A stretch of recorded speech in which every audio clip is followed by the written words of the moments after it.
열왕기하 13장 14절부터 19절까지 교독을 하시겠습니다.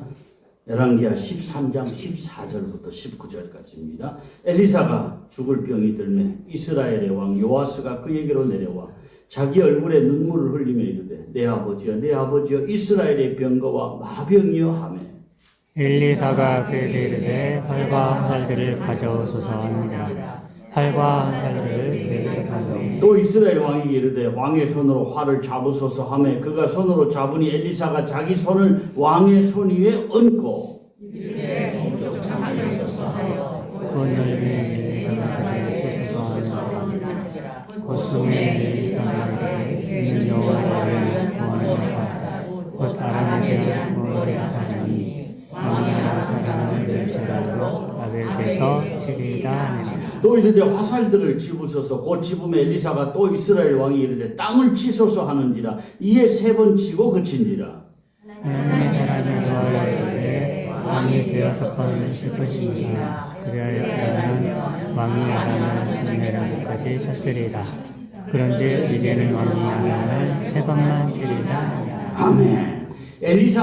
엘리야 선지자의 뒤를 이어서 엘리사 선지자가 사역을 하다가 이제 나이 들어 병들어 죽을 환경입니다. 죽기 전에 북쪽 이스라엘 왕 여호아스가 엘리사를 찾아가게 됩니다. 오늘 말씀에는 여호아스의 이름을 요아스라고 그렇게 기록을 하고 있어요. 우리가 혼동하기 쉬운 것이 앞장의 요아스 왕은 남쪽 유다 왕입니다. 그리고 오늘 나오는 요아스는 북쪽 이스라엘의 왕이에요. 12대 왕입니다. 두 사람이 이름은 같아도 달라요. 그래서 세번역에서는 요아스를 여호아스로 다르게 표현을 하고 있어요. 사실은 원어로 보면 같은 단어인데 요아스를 여호아스로, 왜냐하면 이 앞에 남쪽 유다 왕 요아스와 헷갈리잖아요. 지금 똑같은 이름이어서 그래서 그렇게 기록을 합니다. 이 요아스가 어쨌든 16년간 북쪽 이스라엘을 다스리는데 말씀의 평가는 왕으로서 불합격. 13장 11절을 보겠습니다. 여호와께서 보시기에 악을 행하여 이스라엘의 범죄한 여호와의 아들 여로보암의 모든 죄에서 떠나고 그 가운데 행하였다. 여로보암의 모든 죄에서 떠나지 아니하고 여로보암의 길을 걸었다. 이 말은 믿음으로 살고 하나님을 섬기며 사는 것보다 우상을 숭배하고 불순종과 거역의 길을 갔다. 그렇게 생각하시면 됩니다. 하나님 말씀에서 떠난 길이에요. 불신앙의 길입니다. 그러니 하나님 보시기에는 불합격. 비록 악을 행한 왕이었지만 엘리사의 죽음을 정말 안타깝게 생각한 이유가 뭐냐? 그동안 아람 나라가 쳐들어올 때마다 엘리사가 미리 알려줍니다. 엘리사가 미리 알아요.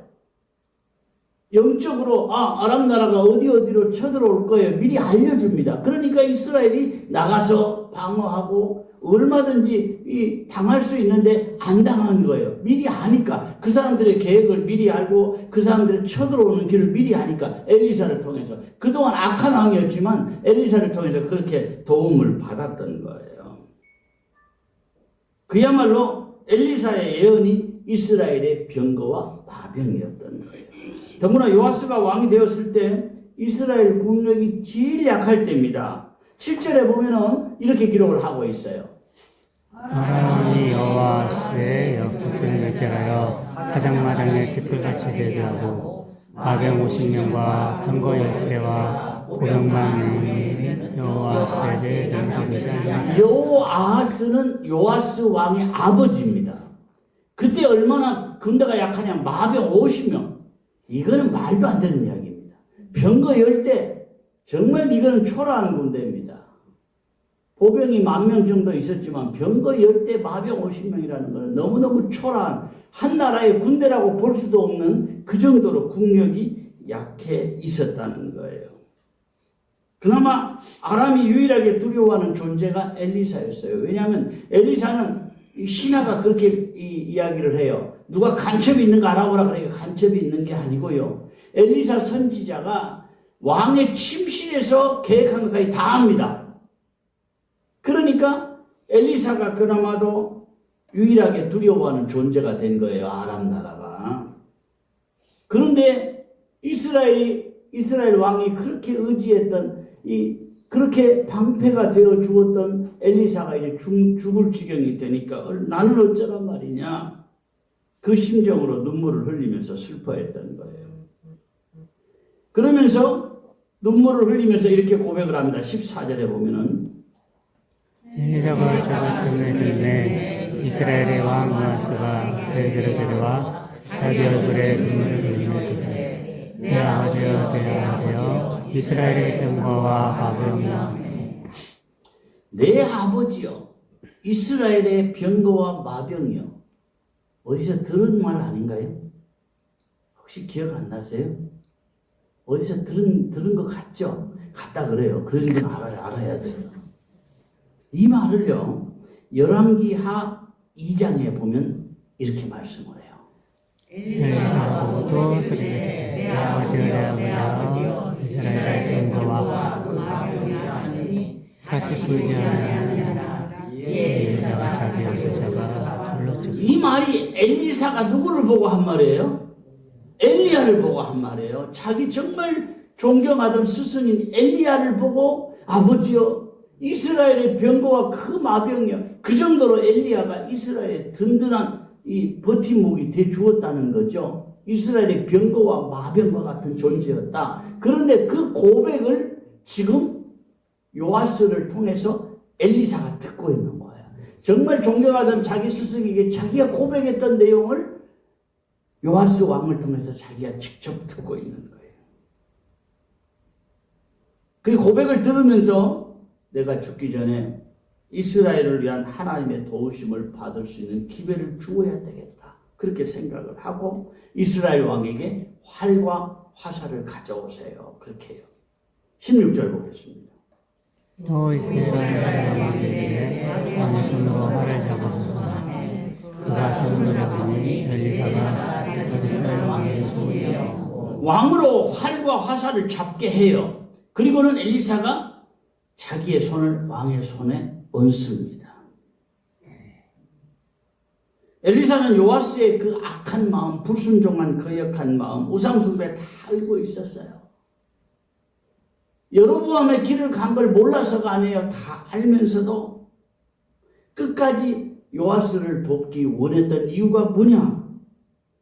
요아스를 돕는 것이 하나님이 그토록 사랑하시는 이스라엘을 돕는 것이기 때문이에요. 활과 화살은 전쟁을 상징하는 거고요. 왕의 손 위에 엘리사의 손을 얹은 것은 전쟁은 왕이 하지만 이 전쟁은 하나님이 손에 붙들어 주십니다. 하나님이 함께 하십니다. 그런 상징적인 표현인 거예요. 군사의 힘이 얼마나 강하냐 이게 문제가 아니었어요. 하나님의 손이 붙들어 주시느냐, 하나님의 손이 함께 하시느냐, 아니면 군사들만 나가 싸우느냐, 이것이 중요하게 왕으로 하여금 깨달으라고 자기의 손으로 왕의 손에 얹어서 하나님의 손이 이렇게 붙들어 주시면 이길 거예요. 승리할 거예요. 그렇게 말씀하는 거예요. 엘리야의 손을 요아스 왕의 손에 얹고 나서 한 말이 17절입니다. 이르되 동쪽 창을 열어서 곧 열린 너희들 서서서 하니라. 곧 숨에 엘리사가 이르되 이는 여호와를 위한 구원의 화살 곧 아람에 대한 구원의 화살이니 왕이 화살을 멸절하도록 아베에서 치리다 하니라. 아멘. 동쪽 창을 열고 화살을 쏘라는 거예요. 그러면서 이 화살은 구원의 화살이다. 왕이 아람 사람을 멸절하도록 칠 것이다. 그렇게 예언을 해줍니다. 전쟁에서 이길 것이라는 이야기죠. 이 화살은 하나님의 구원의 화살입니다. 그런데 화살은 누가 쏘아야 돼요? 사람이 쏘아야 돼요. 하나님이 대신 쏘아주는 게 아니에요. 하나님께서 내가 싸우리라 그런다 그래서 사람이 아무것도 하지 않고 가만히 있으라는 이야기는 아니에요. 내가 열심히 싸울 때 하나님께서는 이길 만한 힘도 주시고 환경을 만들어 주시는 거예요. 이스라엘 백성들을 이끄실 때도 그랬습니다. 출애굽할 때 사실 모든 거 다 하나님이 하신 거예요. 그런데 하나님이 다 하신 것이지만 결국은 모세를 통해서 하시고 사람을 통해서 하셨다는 거예요. 모세를 통해서 명령하시고 모세로 하여금 순종하게 하시고 하나님이 결국은 승리하게 하시고 바로를 꺾게 하시고 드러난 것은 모세지만 실제로는 모세를 통해 하나님이 하신 일이라는 거예요. 출애굽한 이후에 첫 번째 전쟁 때도 그랬습니다. 가데스 바네아에서 아말렉과 싸울 때에 전쟁의 승패가 뭐에 따라 달라졌어요? 모세가 두 손을 들고 기도하면 승리하고 모세가 피곤해서 손을 내리면 이스라엘이 밀리는 거예요. 하루 종일 싸우는데 이게 뭡니까? 여호수아가 앞장서서 전쟁을 합니다. 최선을 다해서 해요. 그런데 여호수아에게 달린 게 아니었다는 거예요. 모세가 손을 들면 기도하면 하나님께서 이스라엘이 점점 이기게 하시고 손을 피곤해서 내리면 이스라엘이 또 밀리게 하시고 결국은 하나님이 하시는데 모세를 통해서만 하신 게 아니에요. 여호수아를 통해서 나가서 최선을 다해서 싸우도록 그렇게 하신 거예요. 여리고를 점령한 것도 하나님이 하게 하신 것이죠. 그런데 사람들로 하여금 하루에 한 바퀴씩 돌라 그랬어요. 만일에 하나님이 승리를 주실 것이지만 여리고를 무너뜨릴 것이지만 사람이 하루에 한 바퀴씩 돌라는 일에 순종 안 했으면 여리고는 안 무너졌어요. 한 바퀴 돈다고 여리고가 무너집니까? 아무것도 아닙니다. 그게 뭡니까? 하나님의 말씀에 순종하는 거예요. 마지막 날에 7바퀴를 돌고 외치라 그럴 때 외쳤더니 무너지게 하신 거예요. 사람이 외친다고 그 여리고성은 그냥 성벽이 아니에요. 이런 건물같이 이 성벽 자체가 이 말이 몇 필이 달릴 정도로 이게 엄청난 두께의 성벽이라기보다는 건물이에요. 그게 어떻게 무너져요? 그 다음에 이중성벽이에요. 안에도 성벽이 또 있어요. 그런데 어떻게 이게 무너져요? 안 되는 건데 하나님이 하신 거예요. 사람들의 순종을 통해서. 사사시대도 그렇습니다. 드러난 것은요. 온니엘 사사를 통해서 에웃을 통해서 삼가를 통해서 드보라를 통해서 삼손을 통해서 기도를 통해서 이렇게 하셨지만은 드러난 건 사사들이에요. 그런데 이런 사사들이 하나님 주시는 힘으로 승리하고 압제당하던 이스라엘을 해방시켜 주신 거예요. 하나님은 누구를 도우시느냐? 활을 잡고 화살을 쏘는 사람을 도와주신다니까요. 가만히 있는 사람에게 은혜를 막 주시고 하나님 가만히 있는데 하나님이 싸워서 우리를 이기게 하시고 승리의 생활을 주시고 그렇게 하지 않아요. 복 주시는 분은 하나님이시지만은 아브라함과 야곱을 복의 통로가 되게 하신 거예요. 오늘도 그렇습니다. 모든 거 사실 하나님이 하십니다.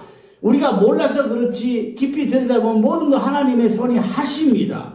그러나 누구를 통해서? 하나님 마음에 드는 사람들을 통해서 역사를 이루시고 기도하는 사람을 통해서 역사를 이루시고 믿음 있는 사람을 통해서 역사를 이루어 가시는 거예요. 하나님께서 쓰시는 사람은 축복의 통로가 되는 겁니다. 하나님께 쓰임받는 사람이 가장 복 있는 사람이에요. 연봉과 상관이 없어요. 내가 하나님의 도구로 쓰임받았다. 하나님이 나를 통해서 하나님께서 이루어 가신다. 이것이 가장 큰 은혜이고 복인 줄로 믿으시기 바랍니다. 현대인의 성경에 보면은요, 조금 전에 읽었던 열왕기하 13장 17절을 이렇게 기록을 합니다. 그리고 사울은 왕에게 동쪽 창문을 열고 활을 쏘라고 하였다. 왕이 이스라엘 예산을 이렇게 해줬다. 이것은 여호와의 화살, 호시아의 승리의 화살입니다. 왕은 아베에서 시리아 보내쳐서 이스라엘을 구체적으로 말씀을 하고 있죠. 이것은 여호와의 화살, 승리의 화살입니다. 그들을 완전히 정복할 것입니다. 하나님 주신 약속이에요. 같이 한번 합니다. 이것은 승리의 화살입니다. 그들을 쳐서 완전히 승리할 것입니다. 당시 요아스에게 주신 말씀이지만 이 말씀을 나에게 주시는 말씀으로 받으셨으면 좋겠습니다. 세상 사는 게 많지 않습니다. 그 어느 때보다 교회가 많이 힘들어요. 우리 교회도 힘들지만 정말 미조직 교회들은 더 많이 힘듭니다. 이번에 교육자 수양회를 통해서 이제 사모님들과 같이 대부분 왔거든요. 어려운 교회들 이야기 들으면서 눈물이 날 정도로 야, 이렇게 힘들구나. 갈수록 힘들어요, 교회가. 세상이 그렇고요. 전도가 안 되잖아요, 지금은. 있는 사람도 믿음이 자꾸 떨어져요. 교회가 욕을 먹고 목사들이 욕을 먹고 사람들이 교회를 향해 손가락질하는 그런 시대에 우리가 믿음 지킬 수 있다는 것이 그게 은혜이고 복이라니까요. 정상적인 교회가 없어요, 지금. 교회들이 자꾸 줄어가고 교회들이 자꾸 힘들어져 가더라고요. 목회자가 게을러서가 아니에요. 열심히 하는데도 안 되는 거예요. 시대가 자꾸 말씀을 거스리고 거역하고 믿음에서 떨어져 나가고 안 믿는 사람 전도는 안 되고 정말 사방으로 막힌 그런 지경이 되는 거예요. 교회만이 아닙니다. 우리 세상살이도 만만치 않아요. 자영업자들만 힘드는 게 아니에요. 사는 게 누구나 다 힘듭니다. 갈수록 힘들어져 갑니다. 수출도 안 되고요. 갈수록 이제 국내 소비도 줄어가고요. 이전에 돈을 마음대로 쓰던 젊은이들이 이제는 젊은이들이 주로 이 소비하는 사람들이었거든요. 돈 아까운 줄 모르고 많이 썼어요. 그런데 이제는 젊은이들이 자꾸 아낍니다. 젊은이들이 이전처럼 이전에는 어쨌든지 간에 이 브랜드를 사 입고 또 좋은 비싼 곳에 가서 먹고 이렇게 많이 누렸어요. 그런데 지금은 그런 것들이 많이 없어졌다 그래요. 지금은 가장 중요하게 생각하는 가성비입니다. 그 돈에 비해서 얼마나 좋은 이 내용이냐. 가성비를 따져요, 지금은.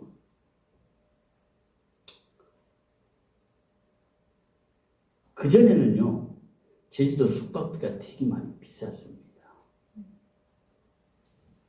그런데 요즘은요, 좋은 데보다 가성비를 따져요.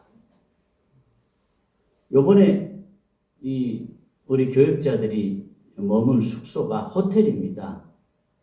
호텔인데 2박에 얼마를 주고 그걸 빌린지 아세요? 2박 하는데 53,000원 주고 빌렸어요. 여러분 놀랍지 않습니까? 모텔도 요즘에 5, 6만 원은 줘야 돼요. 그런데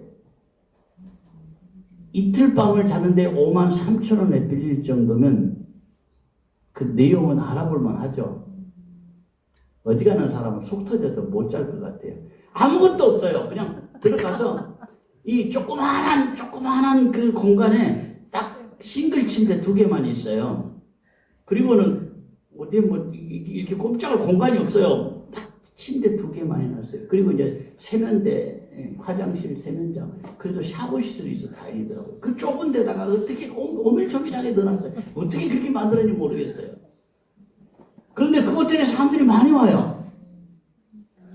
어지간한 사람은 답답해서도 못 자요. 그나마 창문도 없어요. 안 열려요. 왜냐하면 바로 옆에 다른 호텔이 있어가지고 창문도 문을 딱 고정을 시켜놨어요. 그런데 그곳에 사람들이 많이 와요.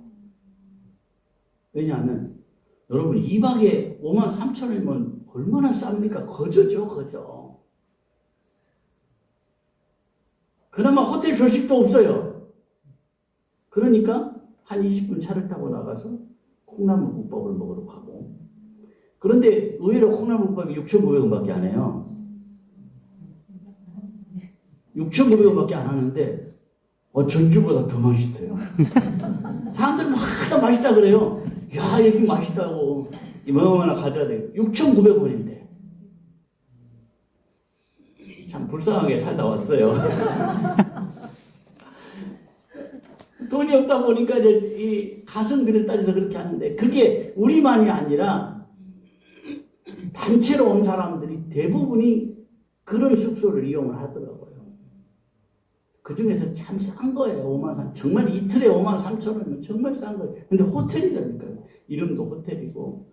어쨌든 이 조그만해서 그렇지, 속이 좀 답답해서 그렇지, 어쨌든 있을 거 다 있어요. 냉장고도 조그만한 거 있고, 화장실도 뭐 화장실 안에 정말 화장실이 좁은데도 샤워 시설도 있고.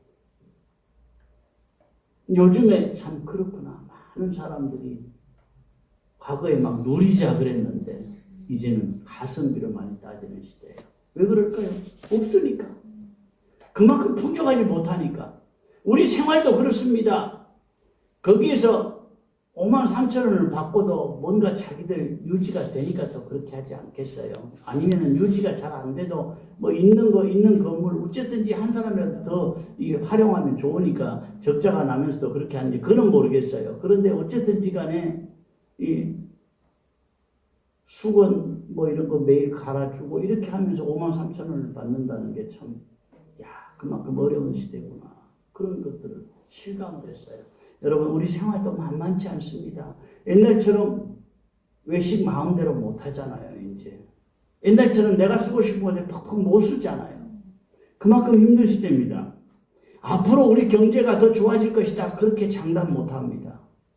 미국 관세 정책이 어떻게 결론이 날지 알 수가 없지만은 갈수록 환경이나 경제적으로 어려워질 것입니다. 문제가 많은 세상이에요. 만만치 않습니다. 내가 열심히 안 살아서가 아니에요. 내가 최선을 다한다 그래도 안 풀리고 안 열리는 문제가 있는데 힘든 환경에서도 우리가 받아야 될 말씀이 뭐냐? 오늘 요아스에게 선포하신 그 하나님의 말씀이 내 손을 하나님이 붙들어 주시기만 한다면 이 어려운 시대 가운데도 우리가 넉넉히 이기고 승리할 줄로 믿습니다. 풍족하게 마음대로 쓰고 살 것이다. 그런 이야기 아니에요. 어려운 가운데도 정말 우리는 믿음 잘 지키고 어려운 가운데도 하나님의 은혜를 많이 누리고 환경 가운데 주시는 하나님의 은혜에 감사하며 살 수 있을 것이다. 같이 한번 고백합니다. 문제가 많은 세상. 문제가 많은 세상, 힘든 환경에서도 나에게 승리를 선포하신 하나님의 약속이 주신하신 대로 믿음스럽습니다. 아멘.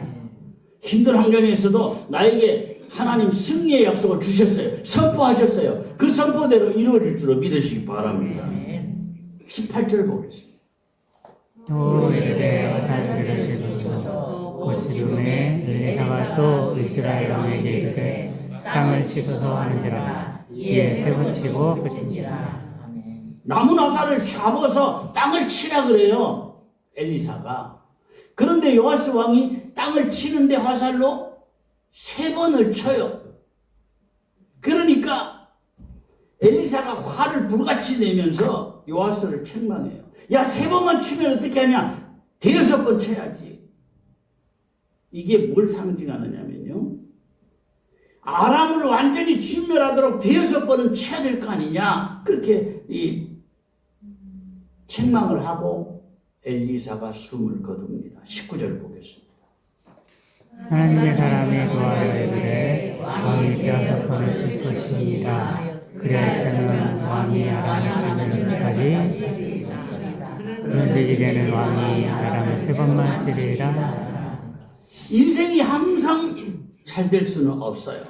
때로 나의 인생이 바닥을 치고 아무리 봐도 열릴 기미가 안 보이고 누가 도와줄 수 있는 길이 안 보일 때라도 하나님의 손이 간섭하시고 나를 건져주시면 넉넉히 헤쳐나가고 감당하게 될 줄로 믿으시기 바랍니다. 요아스의 활을 잡은 손에 엘리사의 손이 덧잡은 것처럼 하나님의 손이 나를 붙들고 계시면 반드시 승리하게 될 줄로 믿으시기 바랍니다. 그러면 이런 은혜를 어떤 사람에게 주시느냐? 하나님께 나와서 부르짖어 기도하는 사람에게. 여러분 이미 약속했어요. 그런데 누구에게 주시느냐? 약속한 것을 이루어 주시기를 기도하는 사람에게 주신다는 거예요. 은혜는 여러 가지 모양으로 나타납니다. 때로는 우리를 위로하고 힘주시기도 하고요. 때로는 우리에게 고난이나 마음 상하는 것을 통해서 나를 더 낮추시고 겸손하게 하셔서 우리를 축복의 길 가도록 역사하시기도 하는 거예요. 어찌됐든지 나를 위로해 주시든지 때로는 고난을 통해서 나를 겸손하게 만드시든지 하나님의 은혜가 임하고 축복이 임하는 이 길을 가시기를 축원합니다. 잘 아시는 말씀이지만 다시 한번 보겠습니다. 에스겔 36장 37절에는 이렇게 말씀을 해요. 주 여호와께서 이같이 말씀하셨느니라. 그래도 이스라엘 족속이 이같이 자기들에게 이루어지기를 내게 구하여야 할지라. 다 하시는 말씀이죠. 하나님이 약속하신 거라도 내게 이루어주기를 구하여야 할지라. 사실 요아스는 착한 왕은 아니었어요. 믿음의 왕도 아니었습니다. 여로보암의 죄의 길을 갖고 우상숭배의 길을 갔어요. 마땅히 벌받을 길을 갔어요. 그럼에도 불구하고 엘리사를 통해서 하나님의 도우심을 구하며 기도하는 요아스에게 은혜를 베푸셔서 승리의 화살을 약속해 주신 거예요. 요아스만이 아니에요. 그 아버지가 여호아스라고 그랬죠. 하나님은 은혜를 베풀어 주셨어요. 열왕기하 13장에 보면은요. 여호와께서 이스라엘에게 도와사 그 아람 왕 하사엘의 손과 그 아들 베냐다드의 손에 넘기셨으니 죄 짓고 우상 숭배하고 거역하고 불순종하니까 아람 왕에게 이스라엘을 넘기셨다. 이 말은 그들의 침략을 받아서 고통 가운데 지냈다는 이야기죠. 그런데 아람 왕이 막 학대를 하니까 이스라엘이 견디지 못해서 여호아스가 하나님께 기도해요. 너무 힘드니까. 여호아스의 기도를 들으시고 아람 사람들의 학대를 보셨기에 구원자를 보내셔서 아람 나라에서 벗어나게 하신 거예요. 열왕기하 13장 4절 5절에 아람 왕이 이스라엘을 학대함으로 여호아스가 여호와께 간구하매 여호와께서 들으셨으니 이는 그들이 학대받음을 보셨습니다. 여호와께서 이 구원자를 이스라엘에 주시매 이스라엘 자손이 아람 사람의 손에서 벗어나 전과 같이 자기 장막에 하였으나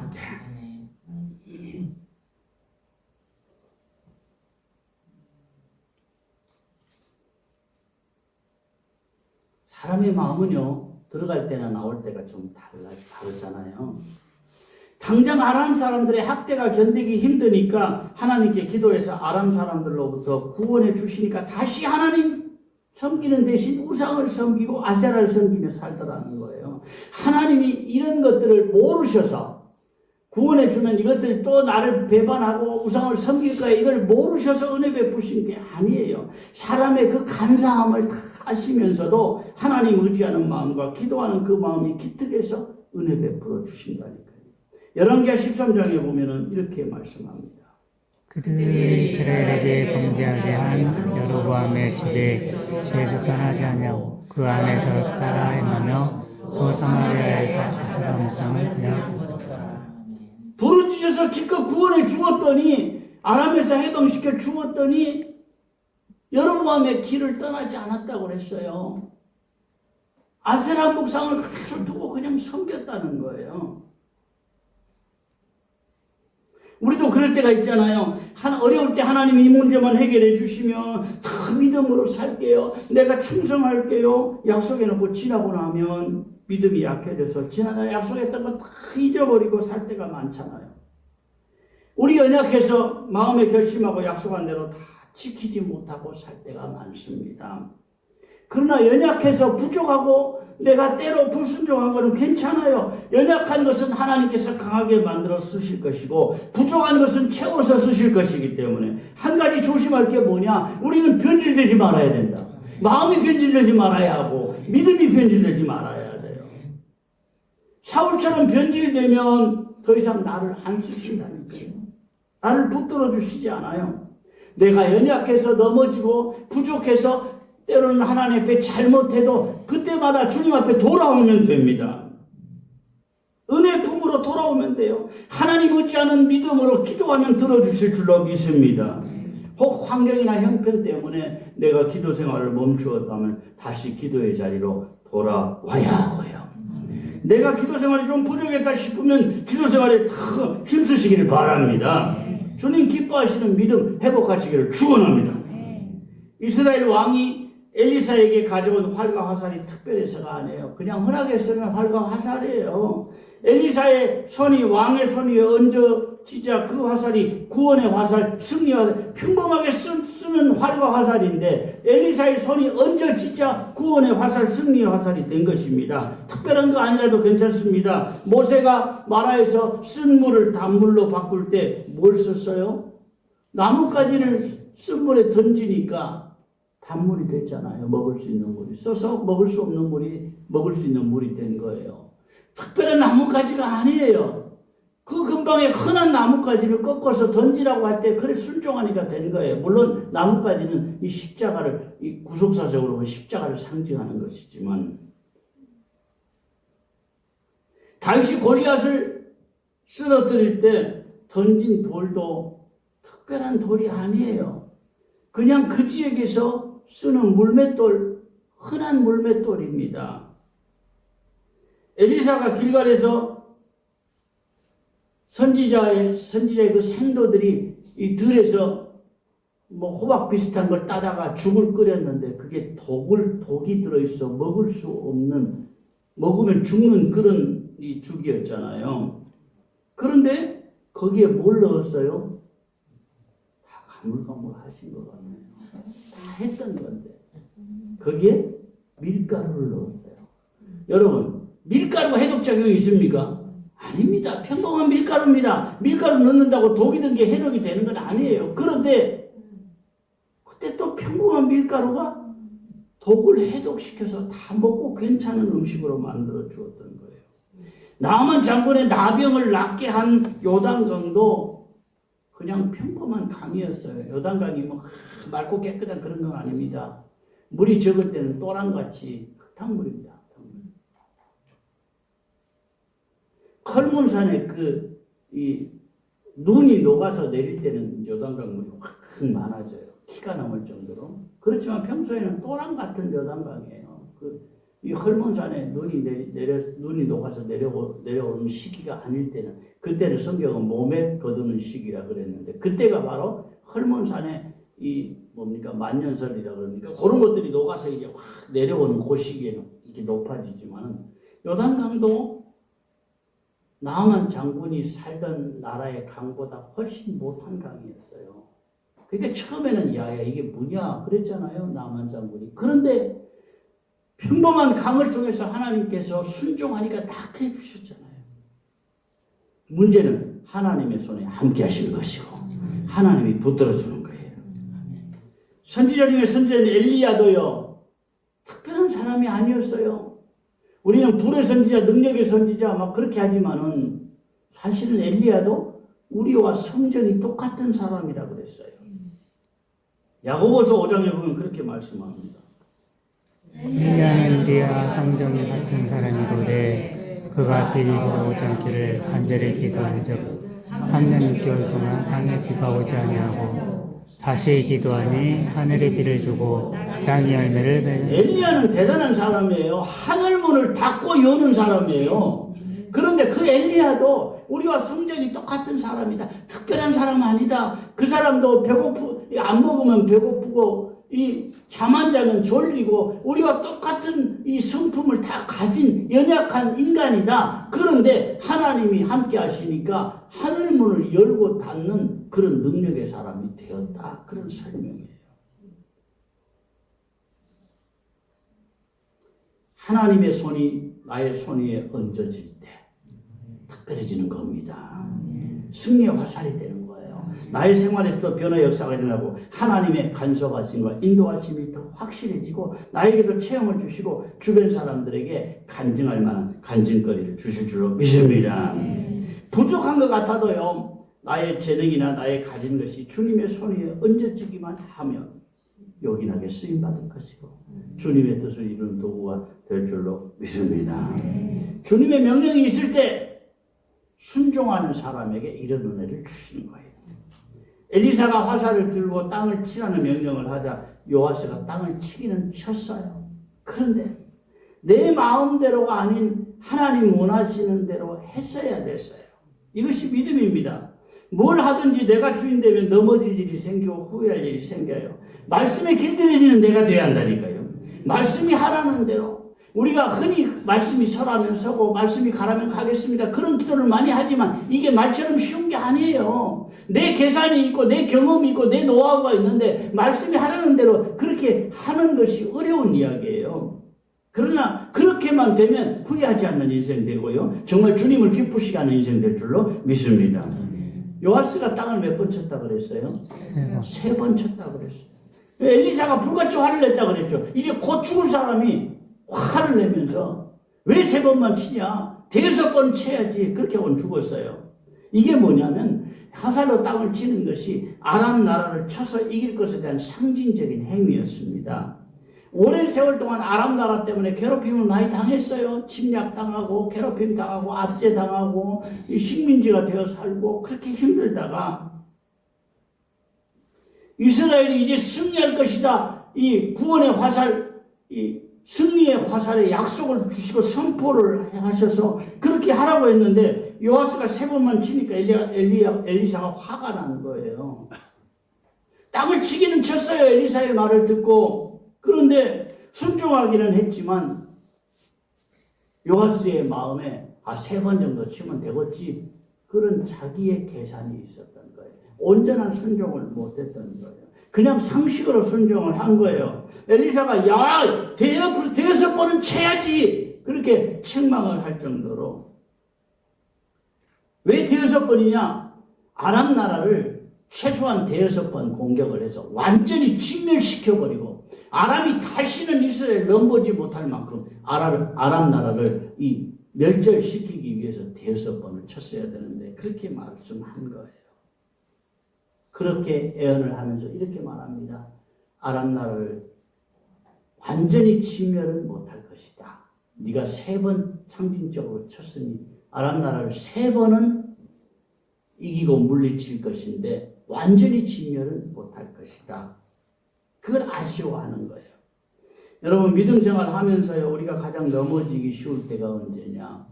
이 정도면 되지 않았어. 그런 생각을 할 때입니다. 나름 열심히 했어. 이 정도면 됐지 뭐. 이게 가장 넘어지기 쉬울 때입니다. 너 이 정도면 됐다는 자기 만족. 약수터에 작은 500ml짜리 작은 생수병 하나만 들고 가면 그 이상은 떠올 수가 없어요. 힘들게 약수터를 갔으면 그래도 뭐 1리터짜리니까 그런 거 한 2-3개는 최소한 떠와야죠. 아무리 못해도 큰 통을 들고 가든지 500ml짜리 조그마한 그거 한 병 열심히 가가지고 그거 한 병 떠오면 얼마나 아쉬워요. 그렇습니다. 하나님은 우리에게 더 큰 것 주기를 원하시고 더 좋은 것 주시기를 원하시는데 내 그릇이 요만밖에 안 합니다. 여러분 폭포수에 이 종이컵 하나 들고 가면 한 컵도 안 담겨요. 다 넘쳐버려요. 반컵 정도밖에 안 담겨요. 큰 그릇 준비해야 돼요. 믿음의 그릇, 기도의 그릇, 생활의 그릇, 큰 그릇 준비해야 하나님 주신 은혜를 마음껏 받을 수 있는 거예요. 우리 믿음이 커져야 돼요. 우리 마음이 커져야 돼요. 그러면 축복의 그릇도 커지는 거예요. 언제 내 믿음의 그릇이 커지고 내 마음의 그릇이 커지느냐? 은혜 받을 때예요. 다르다니까요. 은혜를 정말 충만히 받는 사람하고 그냥 건성으로 예배를 드리는 사람은 달라요. 정말 말씀을 통해 깨닫고 은혜 받으면 믿음의 그릇이 자꾸 커지는 거예요. 내 마음도 자꾸 커지는 거예요. 생활도 자연히 커지는 거예요. 순종하되 내 방식대로, 내 판단대로, 내 계산대로가 아니라 하나님 원하시는 대로. 그거는 믿음의 그릇이 커질 때 그렇게 되는 거예요. 하나님 기뻐하실 때까지. 내 기준이 아니에요. 하나님이 원하시고 하나님이 정말 기뻐하실 때까지 내 믿음의 그릇이 커져야 돼요. 마음의 그릇도 커져야 돼요. 생활로도 커져야 돼요. 큰 그릇 준비해서요. 채워주시는 하나님의 손길을 더 많이 내 것으로 체험하며 사셨으면 좋겠습니다. 찬양하겠습니다.